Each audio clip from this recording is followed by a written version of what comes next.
길에 굴러다니는 돌이 있을 때에 그 돌을 조각가가 가만히 보면 그 조각가가 그 돌을 가져다가 아주 훌륭한 작품으로 만듭니다. 우리 인생이 마찬가지입니다.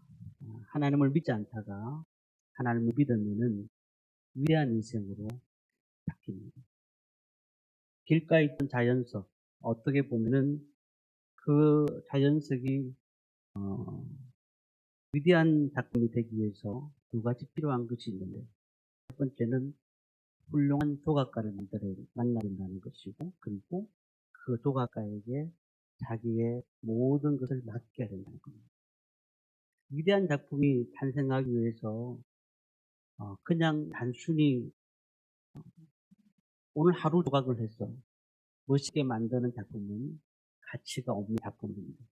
오랜 세월 동안 조각가가 오른쪽 왼쪽으로 둘러보고 위에서 아래로 쳐다보면서 그렇게 만들어간 작품, 그 세월이 걸릴 때에 참으로 고통은 있지만, 아픔은 있지만 결국은 하나의 작품이 되어가는 것을 보게 됩니다. 우리 신앙생활도 마찬가지입니다. 누가 위대한 그리스도인이 될 수가 있느냐, 두 가지가 필요합니다. 첫째는 하나님을 만나야 된다.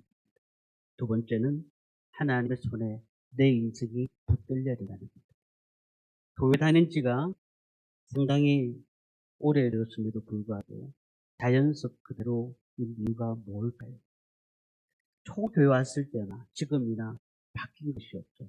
언어나 생각이나 가정이나 취미나 성품이나 아무것도 다듬어진 것이 없는 겁니다. 그렇다고 하면 하나님께 쓰임 받을 수 있는 것이 될 수가 없는 겁니다. 예수를 만날 때에 만난 이후에 변함이 없는 겁니다. 왜? 자연석 그대로 이유가 무엇이냐는 거죠. 아까 말씀드렸습니다. 첫 번째는 하나님을 만나지 못했습니다. 교회를 다녔는지 모르지만은 인생의 조각가이신 하나님을 만난 경험이 없던 겁니다. 하나님은 스쳐 지나갔습니다. 머리로는 하나님에 대해서 알고 있습니다. 그런데 교회에 와 있지만은 하나님을 한 번도 인격적으로 만난 적이 없다는 겁니다. 예수님께서 3년 동안 공생애를 통해서 많은 사람들을 만났습니다. 그들 가운데 많은 병을 고치셨고 필요한 것들을 적절하게 베푸셨습니다. 하지만 예수님을 만났지만 그들은 참으로 만난 사람은 얼마 되지 않았다는 사실입니다. 변화가 없는 두 번째 이유가 뭘까요? 구원은 받았습니다. 예수님을 마음에 영접했습니다. 그런데 왜 변화가 되지 않을까요? 하나님께 자신을 한 번도 맡겨본 적이 없는 거예요. 한 번. 하나님이 훌륭한 조각가라는 것을 알아요. 그래서 하나님 앞에 맡깁시다 라고 우리가 말씀을 듣고 말씀을 읽습니다. 문제는 그 인생을 못 맡기는 겁니다. 왜냐하면 맡기는 시간이 달라지고 물질 문제가 달라지고 헌신이 달라지는 거예요. 그 고통과 희생이 따른다는 것 때문에 내가 하나님 앞에 온전히 맡길 수가 없는 겁니다. 그 어려움을 감내해야 되는데 내 시간을 떼어서 하나님 앞에 예배를 드려야 되는데 내가 하나님 앞에 드리는 물질도 하나님 앞에 드리는 것이기 때문에 하나님 앞에 드리는 마음을 가져야 그것이 하나님께 맡기는 거예요. 우리의 헌신과 봉사도 마찬가지입니다. 그러다 보니까 온전히 하나님 앞에 자신을 맡겨본 경험이 없는 겁니다. 그러니 작품을 만드시는 분이 이 작품을 잘 만들어야 되고 오랜 세월 동안 다듬어야 되고 그리고 거기다가 리서치도 해야 되고 많은 것들을 준비해야 되는데 불구하고 맡기지 않는 겁니다. 맡기지 않는 겁니다. 30년 동안 예수님께서는 목수의 아들로 다졌습니다. 그리고 요셉의 아들로 인간적인 모습을 보여요. 목수가 뭐예요? 목수는 연장을 가지고 어떻게 하든지 집을 만들어 가는 거죠. 무엇을 만들든지 만들어 가는 거 아니겠습니까? 33세에 생애를 마치고 이 땅을 떠나셨습니다. 그러면 주님께서 우리에게 무슨 말씀을 하실까요? 하나님께서는 분명히 여러 방법으로 여러 연장을 가지고 우리에게 다가오실 것입니다. 우리에게 필요한 연장, 우리가 어떤 것이 필요한 것인가를 아시는 거죠. 그래서 우리가 이런 모습이 있을 때 이런 부분을 잘라내고, 저런 부분이 있을 때 저런 부분을 다듬어 가지고 하나님의 작품으로 만들어 간다는 거죠. 우리는 인생을 하나님이 도와가실 때에 가장 많이 사용하시는 연장 몇 개를 저는 소개를 드리려고 하는데, 이게 연장이 갖다 대는 순간 고통이 따라요. 왜냐하면 갖다 대는 순간 뭔가가 다 사라져야 되잖아요. 나를 조각하시는구나. 만약에 그렇게 생각한다고 하면은 감사가 나오지만, 근데 생각해 보면은 내가 예수 믿고 난 다음에 왜 이렇게 힘들어? 시간도 그렇고. 너무너무 힘들다는 그 생각을 가지게 되면은 그게 답답하게 보여지는 겁니다. 사도행전 24장에서 25장으로 넘어가는데 2년밖에 걸리지 않았습니다. 이스라엘 나라가 굉장한 변화를 겪었습니다. 총독이 바뀐 겁니다. 이 총독이 뭘까요? 총독은 이스라엘이 로마의 지배를 받고 있는 가운데 있기 때문에 로마에서 보내어서 이스라엘을 다스리는 사람이다. 이렇게 보시면 되겠습니다. 지난주에 벨릭스 총독에 대한 말씀을 드렸죠. 이번에는 베스도 총독으로 바뀌었어요. 벨릭스 총독은 노예였던 사람이지만은 총독이 된 사람입니다. 그런데 그가 총독이 된 이유는 권력과 돈에 욕심이 많은 사람이었어요. 그래서 그가 물러나게 됩니다. 자, 이게 벨릭스에서 베스도 총독으로 바뀌었는데 바울의 상황은 어떨까요? 2년 동안 감옥에 갇혀 있는데 로마로 가려고 하다가 감옥에 갇힌 것입니다. 많은 사람들이 그렇게 말해요. 로마로 가지 말라고. 가게 되면은 감옥에 잡힌다. 그리고 가게 되면은 너를 죽일 것이다. 그래서 기도하는 가운데서 자꾸 바울을 로마로 못 가도록 막았습니다. 바울이 뭐라고 했습니까? 사도행전 20장 24절에 그렇게 말을 했습니다. 나의 달려갈 길과 주의 주께 받은 사명, 곧 하나님의 의의 복음 전하는 일을 마치 않으면 나의 생명 조금도 귀한 것으로 여기지 아니하노라. 그는 사람들의 만류에도 불구하고 로마로 가려고 준비하고 있습니다. 그런데 얼마 가지 못해서 붙잡히고 말았습니다. 감옥에 갇히고 말았습니다. 그런데 주님께서 그때 또 말씀하셨습니다. 사도행전 23장 21절 보니까 담대하라. 내가 예루살렘에서 나의 일을 증거한 같이 로마에서도 증거하여야 하리라 하신다. 바울아, 담대해라.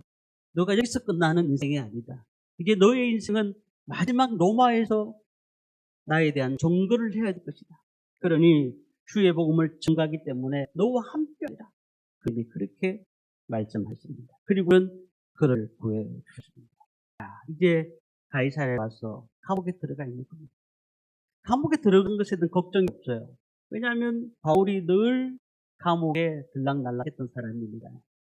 문제는 이 로마로 가기 위해서 가이사랴에서 2년이나 붙들어 있는데 24장과 25장은 2년 차이가 난다고 말씀드리는데, 근데 이 총독이 바뀌고 난 다음에 변화가 일어날 줄 알았더니 변화가 일어나지 않는 겁니다. 오늘 25장 1절 말씀을 함께 읽겠습니다. 같이 읽습니다. 베스도가 부임한 지 3일 후에 가이사랴에서 예루살렘으로 올라가니, 이 한 절에 굉장히 중요한 뜻이 있습니다. 베스도가 부임했다. 베릭스에서 베스도로 총독이 바뀌었다고 말씀드렸습니다. 부임한 지 3일 후에 가이사랴에서 예루살렘으로 왜 올라갔을까요? 지금 그 전에 베릭스가요, 문제가 있었습니다. 성경에 나오지 않지만은 역사학자 요세푸스의 얘기를 들어보면 유대의 폭동이 일어났어요. 그가 어떤 문제가 있었는지는 잘 나오진 않지만 폭동이 일어났어요. 그래서 로마 군대가 투입되고 많은 사상자가 났습니다. 그래서 이 황제가, 가이사가 총독을 소환하기 시작합니다. 그리고 도태해버립니다. 자, 이제 베스도는 베릭스와 조금 다른 인물이라고 보시면 되겠죠. 이 사람이 오늘 말씀 보니까 가이사랴에서 예루살렘 올라가다. 왜 예루살렘 올라갔을까요? 예루살렘에는 대제사장과 서기관들이 있는데 그곳에 유대인들을 잘 다스리려고 하면 그 사람들한테 잘 보여야 됩니다. 베릭스는 강하게 했지만 이 베스도는 그들을 찾아갔다. 굉장히 유한 사람인 거죠. 성격이 부드러운 사람입니다. 어떻게 보면 그렇구나. 저 사람이 빨리 나를 감옥에서 풀게 해주는 사람이구나 라고 생각을 했는데 사절 말씀 보니까 그렇지 않습니다. 사절 말씀 읽겠습니다.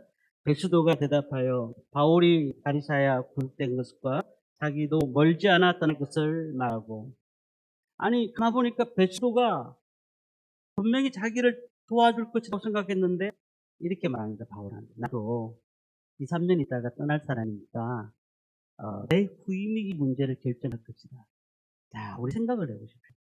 지금 로마로 가야 되는 바울이 모든 사람들의 말을 불구하고 그까지 왔는데 잡혀 들어가서 벨릭스에게 2년 동안 구금당하고 난 다음에 종목이 바뀌고 베리스가 자기를 풀어줄 줄 알았더니 로마로 데려가든지 어떻게 해야 되는데 자기는 이 문제에서 정치적인 문제에 손을 떼겠다. 다음 후임이 이 문제를 해결할 것이다. 얼마나 답답할까요?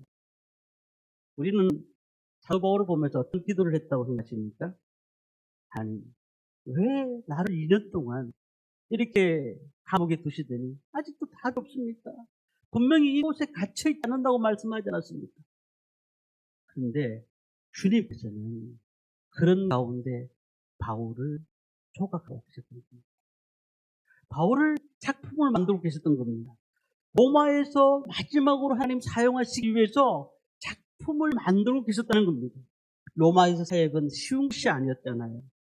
로마가 복음화되느냐 복음화되지 않느냐에 따라서 세계 복음화를 이룰 수 있느냐 못하느냐가 달려있는 사항이기 때문에 하나님께서는 그를 시기하셨던 겁니다.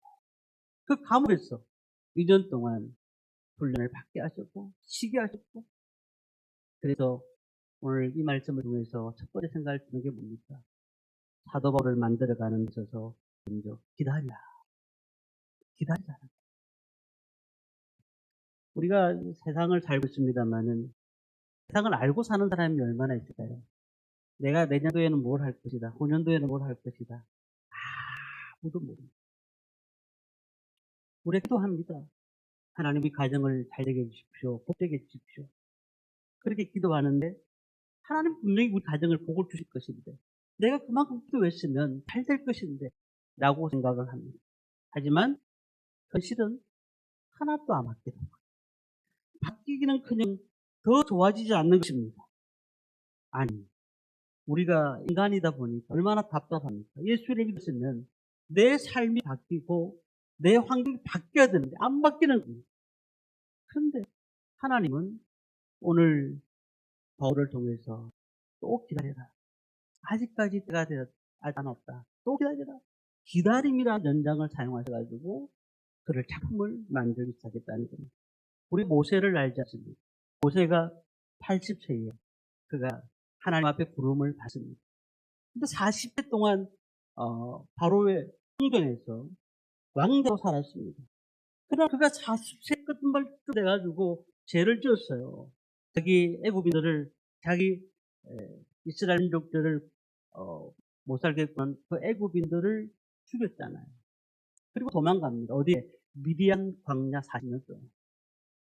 그동안에 80년 동안 한 말씀 하지 않았었어요. 하나님께서. 너가 잘했다 못했다 어떻게 될 것이라고 바울 모세에게 한 말씀도 하지 않았습니다. 침묵으로 일관했습니다. 그런데 80세가 되는 한 시간에 하나님께서 말씀하시고 나타나시는 겁니다. 하나님 왜 침묵하셨을까요? 80년 동안 훈련시키시기 위해서, 그를 만드시기 위해서, 작품을 만드시기 위해서 그를 침묵하셨다는 사실입니다. 그런데요, 민수기 12장 3절에 이렇게 말씀합니다. 이 사람 모세는 온유함이 지면의 모든 사람보다 더하니라. 온유하다고 했어요. 모세가 사람을 죽였던 사람이에요. 그런데 왜 온유하다고 했습니까? 그가 기다림과 고통 가운데서도 하나님을 신뢰했던 사람이기 때문에 그를 보면서 온유하다 말씀을 하고 있습니다. 우리가 무엇을 통해서 그를 변화시킬까요? 기다림을 통해서 변화시키는 겁니다. 사도 바울의 인생을 생각해 보십시오. 바울이 볼 때에 2년도 긴 시간인데 그 2년 동안 감옥에 갇혀 있었어요. 그런데 종목이 바뀌었으면 다시 자기를 풀어내든지 로마로 보내야 되는데 베스도 총독도 보내지 않은 겁니다. 그리고 내 다음에 있는 사람한테 이 정치적인 문제를 해결하도록 맡기겠다. 그러나 하나님의 계획이 그 가운데 있었다는 거예요. 바울이 2년 동안 같이 있었습니다. 왜 그랬을까요? 오늘 말씀에도 나옵니다만 지금 바울을 죽이고자 40명의 특공대들이 어떻게든지 바울이 나오는 순간에 그를 죽이려고 했던 많은 자들이 있었습니다. 하나님은 그것을 알고 있었던 겁니다. 또 하나는 지금 바울이 얼마나 1, 2, 3, 4 전도행을 하면서 많은 힘든 상황들을 많이 겪었습니다. 하나님께서는 좀 쉬어라 말씀을 하신 겁니다. 그러니까 하나님의 계획과 사람의 계획은 다르다는 겁니다. 우리가 잘 아시는 김진홍 목사님, 새벽을 깨우려고. 이 목사님이 말씀하시기를 자기가 오늘날 이렇게 하나님이 쓰는 목사가 된 것은 다름으로 이유가 있다고 말씀했어요. 그게 뭐냐면 신학교에서 열심히 배웠느냐 그게 아니라는, 감옥에서 배웠다는 겁니다. 그는 유신을 반대하다가 감옥에 들어가서 오래 살게 되지 않습니까? 정치범들은 다른 범죄들과 다르게 독방을 가두는 경우가 많습니다. 독방에 있으면서 수없이 성경을 읽었습니다. 기도도 많이 했습니다. 그래서 이제 목회자들한테 세미나를 하면서 그런 얘기를 하죠. 감옥에 3년만 갔다 오라는 거예요. 밥 먹여주지, 재워주지, 전화 오는 사람 없지, 하나님과 독배할 수 있는 시간이 있으니까 얼마나 좋으냐. 마찬가지 바울이 그렇다는 거예요. 바울. 그런 사람이다. 제가 개인적으로 울산에서 사역을 했을 때입니다. 그 교회가 5천 교회 아주 잘 지었습니다. 근데 교회를 무리하게 교회를 지었어요. 제가 마지막 전도사로 그 교회를 가졌습니다. 근데 교회가 성도들이 떠나면서 이자를 줄 수 없는 상황이 생긴 겁니다. 전도사로 부임했는데 방법이 없는 거예요. 목사님이 성도들한테 자 우리 교회를 살립시다. 그래서 다들 은행에다가 연대보증을 다 쓰잖아요. 근데 우리가 그때 20대 후반이니까 뭘 아무것도 모르잖아요. 그래서 시장도 1억 2천만 원에 대한 연대보증, 저도 6천만 원인가 연대보증을 썼어요. 다 이러고 사인을 했고. 그 이유가 있었습니다. 성도들이 다 그렇게 하는데 교회조사가 할 수 없다는 말이 안 되니까. 그래가지고 그 교회에 마지막 전도사로 부임하고 교회가 어려워지니까 제가 김해로 사역을 옮기게 됩니다. 이 김해 사역지 옮기니까 사글방에 이제 4명이 살게 됐는데 자꾸 독촉장이 날라오는 겁니다. 독촉장이 날라오는데 딱지를 붙이겠다는 거예요. 딱지를 붙이겠다. 그때 당시에 사례비가 50만 원이었어요. 이 돈으로 내 식구를 살아야 되는 딱지까지 붙인다. 근데 제가 그때 물건을 하나도 우리 돈으로 산 적이 없어요. 전부 다 중고로 가져가지고 가구부터 해가 다 그렇게 샀어요. 그런데 가장 우리 돈으로 산 게 하나 있습니다. 벽걸이 에어컨. 벽걸이 에어컨. 제가 딱지 붙인다는 그 얘기 전화 받고 난 다음에 늘 생각하는 게 뭐냐면 벽걸이 에어컨 내가 뭐 어떡하지? 그 생각만 계속 나는 거예요. 자고 일어나도 벽걸이 에어컨. 얼마 되지도 않는 돈이잖아요. 그래서 제가 걱정을 하면서 안 되겠다 싶어서 이 벽걸이 에어컨을 떼야 되겠다. 떼는데도 7만 원, 붙이는데 7만 원, 14만 원 들어가는데 불구하고 그걸 떼가지고 그때 숨겨놔버렸어. 오지를 않더라고요. 떼놓으니까 오지를 않아. 가만 생각해보니까 그런 거예요. 우리가 가진 게 하나도 없으니까 조사를 해봐도 뭐 가져갈 게 없으니까. 그래서 그때 제가 훈련을 받았어요.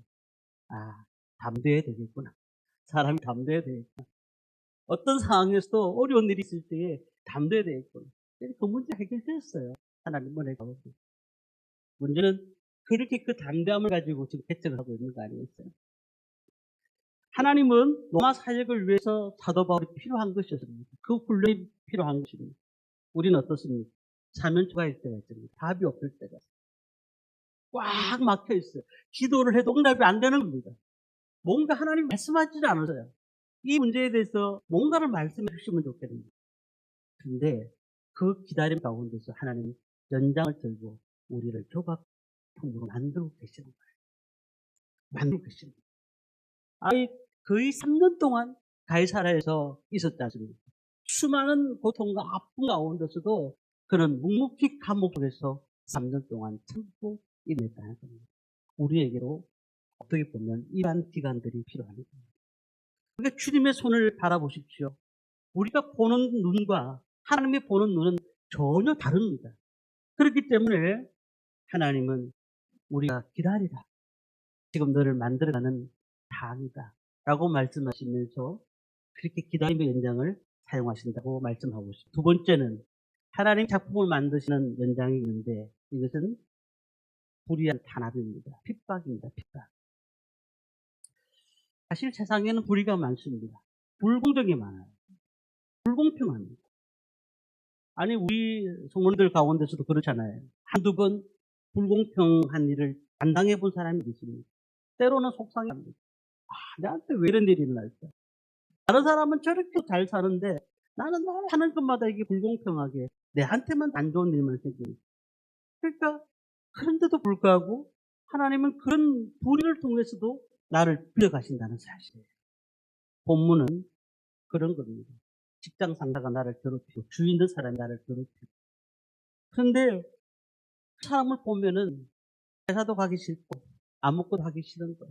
그 사람 지나가다 만날까 짜증이 나는 거죠. 그럼 오늘 말씀에 보면은 믿음의 사람들은 거우의 시간을 볼 줄 알아야 된다는 겁니다. 오늘 25장 13절 말씀을 우리 함께 읽도록 하겠습니다. 13절 말씀을 읽습니다.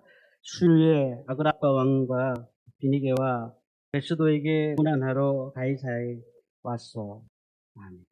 여기 보면 사람 이름이 나와요. 아그리파 왕. 아그리파 왕은 명목상 왕이죠. 총독이 사실은 실제적인 권력자입니다. 그리고 이 버니게라는 사람은 누구냐면 아그리파의 누나입니다. 이 집안은 유대인이면서도 윤리적으로 제가 뭐 시간이 없기 때문에 말씀 못 드립니다만 윤리적 형편없는 집안이에요. 자, 그런데 이 베스도가 이 아그리파 왕에게 설명하는 게 18절, 19절인데요. 우리 한번 읽어볼까요? 같이 읽겠습니다. 원고들이 서서 내가 짐작하던 것 같은 악행의 혐의는 하나도 제시하지 아니하고 오직 자기들의 종교와 또는 예수라는 이가 죽은 것을 살아있다고 바울이 주장하는 그 일에 관한 문제로 고발하는 것뿐이라. 아멘. 자, 이게 보면은 베스도가 로마에서 오다 보니까 뭐 이 지금 유대인의 형편을 잘 모르잖아요. 그러다 보니까 아그리파 왕에게 설명을 들으려고 하는 거죠. 어떻게 하면 좋겠느냐.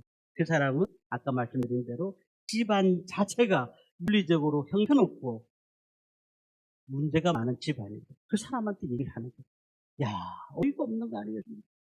그 많고 많은 사람들 중에서 그 탄압하고 잘못된 사람한테 물어봐가지고 그 문제를 계속해서 더 이상하게 꼬이게 만들어버린 거예요. 우리가 하나님 우리를 다루시는 방법이 뭔지 아십니까? 하나님 나를 통해서 뭘 하시기 원하십니까? 우리가 그렇게 물어볼 수 있습니다. 그러나 어떨 때 하나님께서는 그 불의한 탄압을 통해서도 너를 세워가겠다 라고 말씀하시는 분이 하나님이라는 겁니다. 한대성 선교사 부부가 있습니다. 작은 시골 교회에서 부부가 만나가지고 어릴 8년 동안 여행하고 10년 동안 살면서 선교사로 나갔습니다. 태권도 전문 사역자다 보니까 카자흐스탄에 2004년도에 아주 오래된 얘기죠. 9월달에 김진일 선교사랑 선교하러 나왔습니다. 근데 2004년 9월달에 아내를 잃어버렸습니다. 교양 집으로 쳐들어왔는데 살해를 했어요. 가난한 선교사 집을 아무리 뒤져봐도 먹을 것이 없거든요. 뭐 돈이 없거든요. 그래서 아내를 토말로 묶고 대가를 물려서 둥기로 머리를 심하게 때려내가지고 결국은 아내는 숨겼습니다. 아내가 숨겼다고 하면은 한 여성 선교사는 그 자리를 떠나서 한국으로 오든지 하나님 앞에 원망된 얘기를 할 수도 있습니다. 하나님, 내가 왜 선교사로 왔습니까? 선교사는 하나님 불러서 오지 않았습니다. 그렇다면 선교하는 일을 잘 되게 해줘야 되는데 아내가 죽었습니다. 어떻게 된 겁니까? 이렇게 말을 해야 하는 게 맞지만 그는 그냥 하나님 앞에 기도하면서 카자흐스탄이 너무너무 미워할 수가 없는 그곳에 하나님의 마음이 있다는 것을 알고 그곳에서 복음을 전하겠습니다. 지금은요 전쟁을 하고 있는 우크라이나에 복음을 전하고 있습니다. 우리가 그 사실에 대해서 어떻게 생각하십니까? 불의한 탄압을 받고 있는 거예요. 그런데도 불구하고 그것을 하나님의 괴가심으로 받아들여서 하나님 앞에 영광을 돌리고 있는 한대성 선교사. 우리 꿈이 있는 교회 여름 행사를 진행하고 있습니다. 초등부, 중고등부, 이제 다음 주가 되면 중고등부가 끝납니다. 정말 감사합니다. 성도님들이 더 많이 해주시고 또 음식양면도로 도와주셔서 감사합니다. 자, 문제는요. 좀 더 많은 관심을 가져야 됩니다. 아이들을 양육하고 아이들을 위해서 최선을 다하고 우리가 어떨 때는 그 일들이 힘들 때도 있어. 낙심하고 포기하고 싶을 때도 있지만 하나님께서 그 일을 통해서 일을 하시겠다고 하면 우리는 그 일에 함께 관심을 가져야 됩니다. 지금도 아까 말씀드렸던 선교사님 말고도 우리나라에 많은 헌신자들이 있습니다. 탄압을 받으면서도 주의를 하고 있는 분들이 많습니다. 우리가 탄압을 받으면서 신앙생활을 할 수 있을까요? 교회 나오는 것을 반대하는 사람이 너무너무 많고 어려운 가운데서 교회 나오는 사람들이 있긴 하지만 탄압까지 받으면서 교회 나오는 사람들이 있을 수 있다. 그러나 중요한 것은 그런 가운데서도 하나님이 우리를 사용하시는 겁니다. 우리 교회에 참으로 무엇을 할 수 있을까? 그러나 하나님께서 우리가 이 있는 가운데서도 주님의 은혜를 경험하기를 마시고 우리가 또한 이곳에서 기도하면서 아이들을 가리키면서 최선을 다하고 있는 그 모습을 통해서 하나님은 영광을 받으신다는 사실입니다. 마지막 세 번째로 하나님께서 사용하시는 작품 만드는 현장이 있습니다. 불확실한 미래입니다. 우리 뒤에 말씀이지만 한번 읽어보겠습니다. 25절 말씀을 읽겠습니다. 읽습니다. 내가 살피건대 죽일 죄를 범한 일이 없더이다. 그러나 그가 황제에게 상소한 고로 보내기로 결정하였나이다. 누가 말했을까요? 베스도 등급입니다. 죽일 일을 범한 일이 없다고 자기가 봤어요. 그런데 내가 로마로 보내겠다는 겁니다. 사도 바울이 가만히 생각해 보십시오. 이 말은 암흑과 같은 말입니다. 언제 보겠다는 말도 없어요. 믿음이 뭐예요? 믿음은 내일 하나님께 맡기는 겁니다. 많은 사람들이 왜 점쟁이를 찾아갑니까? 지금 하루를 모르니까, 내일 내가 어떻게 될지 모르니까 점쟁이를 찾아갑니다. 점쟁이를 못 찾아가니까 어떻게 하죠? 이제 예수 믿는 사람들은 점쟁이 같은 분이 있죠. 기도원으로 가서 신통한 사람들 찾아갑니다. 직통계시로 응답받은 사람들을 찾아갑니다. 왜 자꾸 찾아갑니까? 자신이 하나님 주시는 은혜를 받아들이지 못하는 거예요. 믿음이 없기 때문에 그런 거예요. 불확실한 미래 속에서 살아가고 있는 거예요. 아브라함에게 하나님이 나타나셔서 내 본토 친척 아버지 집을 떠나라. 왜 그게 어려웠을까요? 앞을 모르기 때문에 그것이 힘든 겁니다. 아브라함에게 왜 이렇게 어려운 문제를 주셨을까요? 믿음의 조상으로 세워주기 위해서 그 자신의 집을 떠나서 하나님이 지시하는 땅으로 가라고 말씀하십니다. 이게 믿음인 겁니다. 나는 갈 수가 없지만 하나님이 이끌어 가시는 길로 가는 것. 이것이 믿음이라는 겁니다. 요한복음 15장 1절 2절에 이렇게 말씀합니다. 나는 참 포도나무요 내 아버지는 농부라. 무릇 내게 붙어있어 열매를 맺지 아니한 가지는 아버지께서 그것을 제거해 버리시고 무릇 열매를 맺는 가지는 더 열매를 맺게 하려 하여 그것을 깨끗하게 하시는구나. 깨끗하게 하신다는 게 뭔지 아십니까? 가지신다는 겁니다. 다시 말하면 감나무도 전지 작업을 하지 않습니까? 가지를 쳐가지고 가지를 칠 때에 얼마나 아픔이 나는 거죠. 그렇지만은 모든 가지를 치면서 하나님과의 관계를 가지게 만드는 겁니다. 오늘 우리가 하나님의 작품을 만들기 위해서 우리의 시간과 어떤 때 우리의 물질과 우리의 환경과 우리의 모든 헌신을 다 받으시기를 원하시는 거예요. 어떤 때 우리 건강을 또 달라내기도 하십니다. 문제는 우리 가지고 있는 삶을 하나님 앞에 드릴 때 그 하나님 앞에 드리는 순간 하나님께서 일하시라는 사실이죠. 예레미야 18장에서 하나님께서 예레미야에게 이렇게 말씀하십니다. 18장 이제 보니까 너는 일어나 포기당의 집으로 내려가라. 내가 거기에서 내 말을 내게 들려주리라 하시기로. 토기당의 집으로 내려가라고 말합니다. 6절에 또 하나님 이렇게 말씀하십니다. 이 토기당이가 하는 것 같이 내가 너희에게 행하지 못할 것이냐. 이스라엘 족속과 진흙이 토기당이의 손에 있어같이 너희가 내 손에 있느니라. 진흙이 토기당이의 손에 있느니라. 뭘 만들어도 아니면 무너뜨려서 다시 새로운 것들을 만드는 것도 그 토기당이의 손에 있는 것입니다. 하나님은 우리의 위대한 도각가이십니다. 우리를 빚기를 원하시는 겁니다. 우리를 통해서 좋은 작품을 만들어내기를 원하십니다. 하나님 앞에 우리의 모습들을 드리시기를 바랍니다. 하나님 앞에 인생을 맡기고 하면 하나님은 우리를 반드시 위대한 작품으로 만들어 가실 것입니다. 말씀을 마칩니다. 우리는 진흙입니다. 망치지 않은 대로 가만히 계세요. 하나님 우리를 사랑하신다면 그 아픔이 있을지라도 우리는 주님 앞에 우리 하나님이 만들어 가신 것을 기억하며 그냥 하나님 조각하여 주옵소서. 내가 주님의 작품이 되겠습니다. 늘 그런 마음을 가지고 오늘도 하나님 앞에 영광 돌리며 그 좋은 작품으로 떠나서 하나님 앞에 바로 서는 주일이 되기를 간절히 소망합니다.